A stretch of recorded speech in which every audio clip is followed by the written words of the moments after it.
औज़ुबिल्लाहिमिनश्शैतानिर्रजीम बिस्मिल्लाहिर्रहमानिर्रहीम अल्लाहुम्मा सल्लि अला मुहम्मद व अला आलि मुहम्मद। अस्सलाम वालेकुम। मास्टरिंग फाइनेंशियल रिपोर्टिंग की लेक्चर सीरीज़ में आज के लेक्चर में हम कंसेप्चुअल फ्रेमवर्क का आखिरी हिस्सा डिस्कस करेंगे। इसके बाद इंशाल्लाह हम IS 1 के ऊपर डिस्कशन स्टार्ट करेंगे। आज के लेक्चर में सबसे पहला कंटेंट है रिकग्निशन एंड मेजरमेंट का। रिकग्निशन से मुराद फाइनेंशियल स्टेटमेंट का पार्ट बनाने के हैं, यानी एक कोई भी आइटम फाइनेंशियल स्टेटमेंट का पार्ट कब बनाया जाता है, और डी रिकग्निशन से मुराद वो वहाँ से रिमूव कब किया जाता है, यानी कौन सी कंडीशंस या कौन से सर्कमस्टांसेस इस तरीके के हैं कि एलिमेंट ऑफ फाइनेंशियल स्टेटमेंट में इंक्लूड हो जाए और एक्सक्लूड हो जाए। ठीक है, ये हम डिस्कस करते हैं। तो बेसिकली फाइनेंशियल स्टेटमेंट का पार्ट बनाने के लिए दो ही कंडीशन है, प्रोबेबिलिटी एंड रिलायबिलिटी। यानी एसेट्स और लायबिलिटीज़ की बात अगर हम करें तो इकोनॉमिक बेनिफिट्स उस एसेट और लायबिलिटी से रिलेटेड प्रोबेबल हों। अगर एसेट की बात हो रही है तो इनफ्लो प्रोबेबल हो जाए, और अगर लायबिलिटी की बात हो रही है तो आउटफ्लो प्रोबेबल हो जाए। और यहाँ प्रोबेबल से मुराद मोर देन 50% चांस के होते हैं।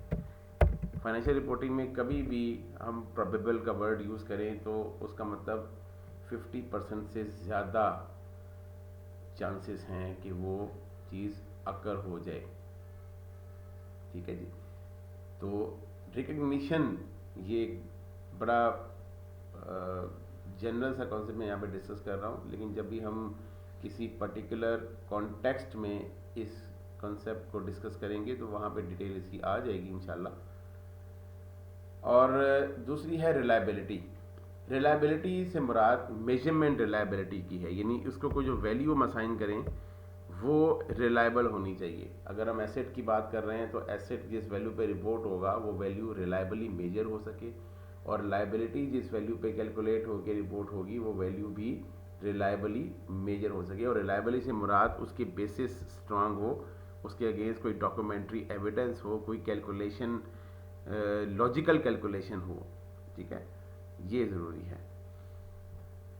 डी रिकग्निशन बेसिकली कि आपने ऑलरेडी किसी एसेट या लायबिलिटी को रिकॉर्ड किया हुआ है और अब वो अपना कंट्रोल लूज़ कर गया है, यानी एसेट के ऊपर कोई कंट्रोल नहीं है और लायबिलिटी आपने उसको ये अब आपकी वो लायबिलिटी वो नहीं रही है तो उसको बुक्स में से रिमूव कर दिया जाएगा।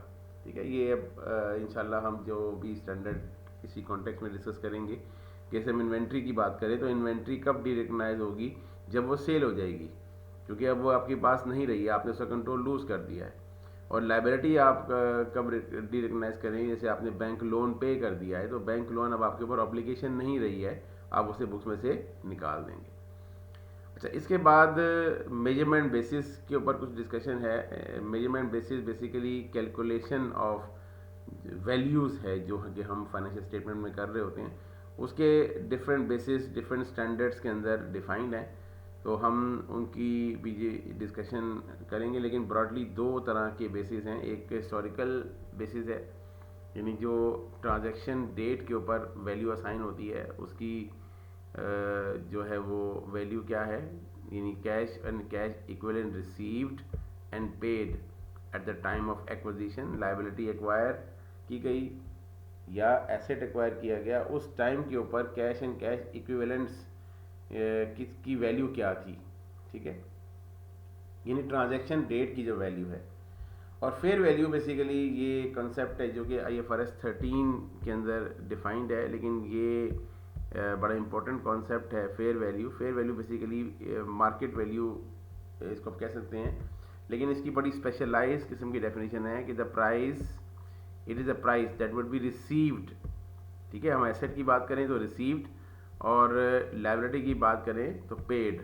तो अब लेकिन यहाँ पे ना बड़ा स्पेशल फीचर है, बड़ा देखिएगा गौर से, कि जो प्राइस है वो रिसीव्ड एसेट के लिए होगी, लेकिन वो प्राइस जो है वो to sell an asset, asset को बेचने पे जो प्राइस मिलेगी, लेकिन लाइबिलिटी के केस में लाइबिलिटी को सेटल करने की प्राइस नहीं है, लाइबिलिटी को ट्रांसफ़र करने की जो पेमेंट है। यदि आप अब ये एक बात कर रहे हैं कि आप ये लाइबिलिटी किसी और के ज़िम्मे लगा रहे हैं और आप उस शख्स को, उस एंटिटी को जो कुछ पेमेंट कर रहे हैं उस जिम्मेदारी को कबूल करने के लिए, वो एक लाइबिलिटी की फेयर वैल्यू है। ठीक है। अच्छा, अब यहाँ पे एक बड़ा इंपॉर्टेंट वर्ड है ऑर्डरली ट्रांजैक्शन। ऑर्डरली ट्रांजैक्शन से मुराद ये है कि इस ट्रांजैक्शन में किसी किस्म का कोई इन्फ्लुएंस नहीं है, ये एक रूटीन की ट्रांजैक्शन है, इसमें कोई स्पेशल क्या कहते हैं कि उसको कोई फोर्स नहीं है। ठीक है, कोई अनडू इन्फ्लुएंस नहीं है इसके अंदर मार्केट पार्टिसिपेंट्स के दरमियान।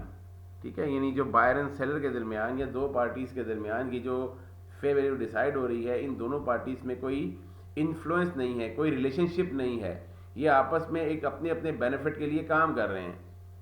ठीक है, और किसी पर्टिकुलर डेट की वैल्यू होती है, ऐसा नहीं है कि फेयर वैल्यू कांस्टेंट रहती है, ये डेट के ऊपर डिसाइड होती है। यानी अगर हम बात करें कि इन्वेंट्री की फेयर वैल्यू क्या है, तो हमें डेट भी डिसाइड करनी पड़ेगी, डेट डिफाइन करनी पड़ेगी। ठीक है, तो ये मेजरमेंट बेसिस दो तरह के होते हैं और डिफरेंट स्टैंडर्ड्स में ये डिफाइन है और उनका अपना अपना एक रोल है, वो इंशाल्लाह हम उस पर्टिकुलर स्टैंडर्ड के अंदर जाके डिस्कस करेंगे। अच्छा, अब प्रेजेंटेशन एंड डिस्क्लोजर्स की बात होती है, तो प्रेजेंटेशन से मुराद और डिस्क्लोजर से मुराद ये दो अलग अलग पॉइंट हैं। तो प्रेजेंटेशन का मतलब होता है और डिस्क्लोजर के दो अलग अलग मायने हैं। तो प्रेजेंटेशन का मतलब होता है on the face of financial statement, on the face of financial statement, जबकि डिस्क्लोजर्स का मतलब होता है further details in the notes. ठीक है, जैसे मैं एग्जांपल की बात करूं कि हम कहते हैं कि जी अगर आपने बैंक लोन लिया है बैंक से, तो उसकी प्रेजेंटेशन क्या है कि वो एक लॉन्ग टर्म लाइबिलिटी है और नॉन करंट लाइबिलिटी के सेक्शन में वो face of the balance sheet पे रिपोर्ट होगा। लेकिन इसकी डिस्क्लोजर क्या है कि ये नोट्स टू दी अकाउंट में जाके आप एक्सप्लेन करेंगे कि ये बैंक लोन क्यों लिया गया है, इसके ऊपर रेट ऑफ इंटरेस्ट क्या है, इसका ये बैंक कौन सा है या ये लेंडर कौन सा है। ठीक है, ये जो लोन है, इस लोन के ऊपर कोई एसेट तो गारंटी के तौर पर नहीं रखवाया गया, ये लोन की फर्दर कोवेनेंट्स क्या हैं, रिस्ट्रिक्शंस क्या हैं, तो ये सारी डिटेल जो है ये डिस्क्लोजर्स में जाइए बताई जाती हैं। और जब भी हम स्टैंडर्ड्स पढ़ेंगे तो हम ये देखेंगे कि इस आइटम जिसकी बात की जा रही है इसका presentation to the financial statement क्या है और इसकी डिस्क्लोजर्स में क्या डिटेल रिक्वायर्ड है as per the standard.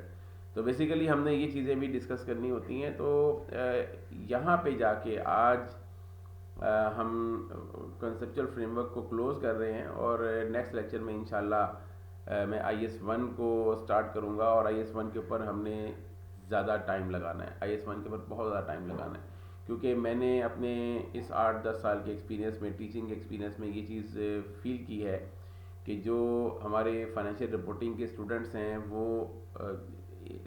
Basic concept lack करते हैं। इसकी वजह से वो डायरेक्ट स्टैंडर्ड्स पढ़ने की कोशिश करते हैं और वहाँ पे उनको थोड़ी सी प्रॉब्लम आती है कि वो बेसिक कॉन्सेप्ट्स चूँकि उनके स्ट्रॉन्ग नहीं होते तो वो जो उसके डिटेल कॉन्सेप्ट है स्टैंडर्ड के वो पिक नहीं कर पाते हैं, तो फिर वो फ्रस्ट्रेट हो जाते हैं और फिर वो रट्टा लगाने में मजबूर होते हैं बाज़ औक़ात, क्योंकि पेपर तो पास करना है। लेकिन हमने अपना फोकस ये रखा हुआ है कि हम कॉन्सेप्ट्स के ऊपर डेवलपमेंट इंशाल्लाह रखेंगे। तो IS1 के ऊपर डिटेल से डिस्कशन रखेंगे। यहाँ तक ये चैप्टर क्लोज़ है। आप इसके ऊपर कमेंट करके मुझे बताएं। मैंने लास्ट एक वीडियो भी अपलोड की थी कि उस पर मुझे कमेंट करें ज़रूर, हर वीडियो पे कमेंट किया करें कि आपको क्या चीज़ किस तरीके से हेल्पफुल हो रही है, या उसमें कोई आप अगर फर्दर अपनी सजेशन देना चाहें तो आप बिल्कुल दे सकते हैं। ठीक है जी, तो उस वक्त तक के लिए अल्लाह हाफ़िज़, अस्सलाम वालेकुम।